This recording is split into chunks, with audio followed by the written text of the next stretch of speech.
Feeling a bit snowed under with accounting tasks sometimes. Wishing you could spend more time on strategy, less on the routine stuff. Oh, definitely. It's a common feeling. Well, today we're doing a deep dive into how AI, specifically ChatGPT, might just be the secret weapon you need.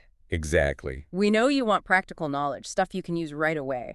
So our mission today, using insights from Sam Onigbanjo's AI Accounting Productivity and Cost-Cutting Playbook, is to show you exactly how AI can boost productivity and, importantly, cut costs. Yeah, think of it as a roadmap. And the first signpost is understanding the different AI models. It's not one size fits all. Right, so what are we talking about, like GPT-3 versus GPT-4? Precisely.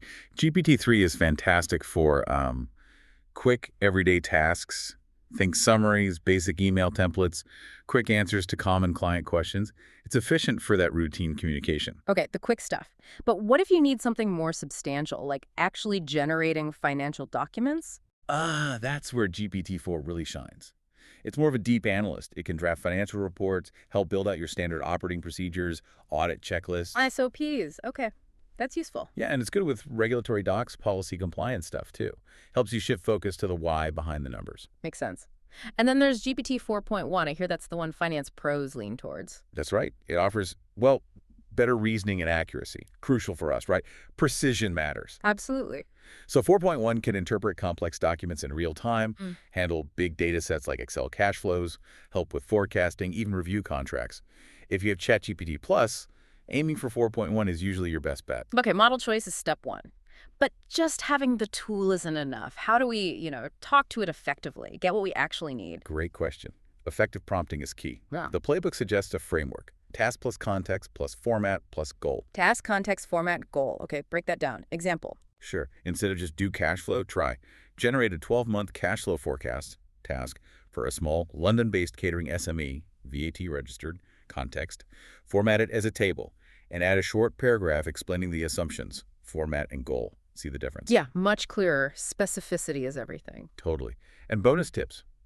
Mention the region, like UK rules versus US. Tell it if you're using data from, say, QuickBooks. Add constraints like limit to 3 metrics or exclude VAT. Got it.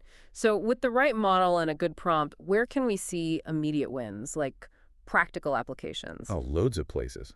Bookkeeping cleanup is a big one. Upload a messy CSV, ask it to categorize expenses. Huge time saver. I can imagine. Financial reporting, drafting income statements, dashboards, tax prep, calculating payee summaries, VAT, initial corporation tax notes, even just answering payroll queries about pensions or NI thresholds.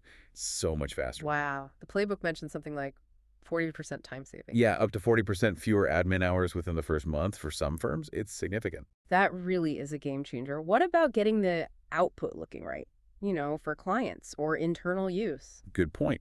ChatGPT is flexible. Ask for tables for ledgers or forecasts, charts for visualizing trends, ready to send emails, even outlines for slide decks or checklists for compliance. So you just tell it, like, format this as a board-ready slide deck. Exactly that. Or give me a checklist version of this year-end procedure. Okay, this is starting to sound really powerful. Are there specific ChatGPT features accountants should really know about? Definitely. The code interpreter, now called Advanced Data Analysis, or ADA, is amazing for digging into CSVs, Excel, PDFs. ADA. Custom GPTs let you build your own little accounting bots for specific tasks. File uploads are super handy. Just drag and drop docs, voice commands, prompt history. It all adds up to streamline things. Streamlining. That's the goal. So pulling it all together, what are the real tangible benefits firms are seeing? It really comes down to 3 things. 1, cost cutting. Less outsourcing, faster drafting, fewer errors. Makes sense. 2, productivity. We're talking 30–50% time savings on many tasks, freeing people up for high-value advisory work. Which clients appreciate. Exactly. Which leads to 3, better client perception. Faster answers, clearer explanations, consistent service. That means happier clients, more referrals. It sounds transformative. So, okay, someone's listening, they're convinced, they want to start. What's the action plan? Keep it simple. First, get familiar with the models. Lean towards GPT 4.1 if you can. Then, just start small. Pick 1 or 2 AI tasks each week. Like bookkeeping cleanup or drafting an email. Yeah, build momentum. Start saving your successful prompts. Build a prompt bank. Use AI to create templates for SOPs or reports. Maybe do a quick session to get your team on board. And track the results. Crucial. Track time saved, documents generated, client feedback. See the impact. This has been incredibly insightful, and for everyone listening who wants to really see this in action, we actually have something special coming up. Yeah. We're hosting a live training session this Thursday, June 12th. We'll be walking through these AI applications in real accounting scenarios. It's a chance to see it live, ask questions. That sounds really useful. A practical demo. Exactly. If you want to join us, just head over to www.aiacademyforbeginners.com. That's www.aiacademyforbeginners.com. We'd love to see you there. It's a great way to get started fast. Absolutely. So the potential here is huge. AI really can reshape your workflow, boost productivity, save costs. We hope you'll start experimenting. Give it a try. And maybe think about this. What new possibilities could AI unlock for your firm, for your clients, if you really embrace it strategically? Definitely something to consider. We hope to see some of you on Thursday.